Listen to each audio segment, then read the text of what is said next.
The alarm clock was ringing. There was another sound in the room as well. The more distant peal of door chimes. Oddly enough, it was the chime music which penetrated most sharply into David Loring's awakening mind.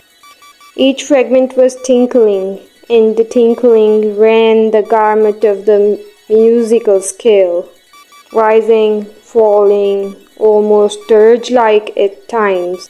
The alarm clock, having exhausted itself, stopped ringing. But the chimes continued. The ice crystals broke, shattered, and reformed again. Another day, Loring thought, stirring drowsily and blinking sleep from his eyes. He let the gaze roam over the room.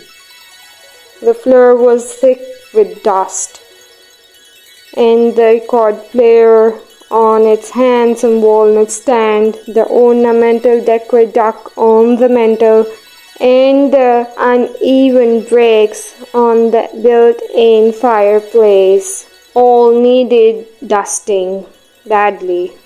In fact, the whole damned apartment needed the attention of a cleaning woman. Well, it wouldn't be long now.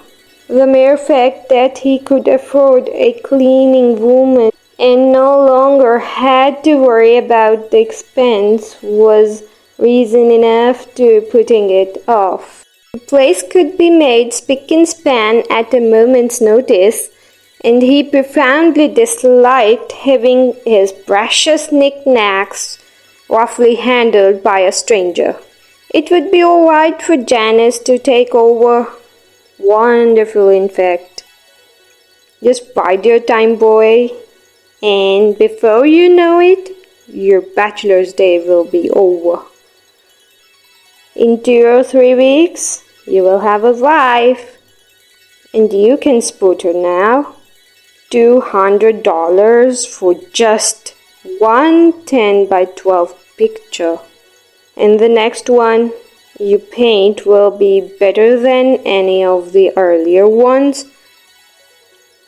And you can go on from there with a wife to keep you out of the doldrums. No reason to move either.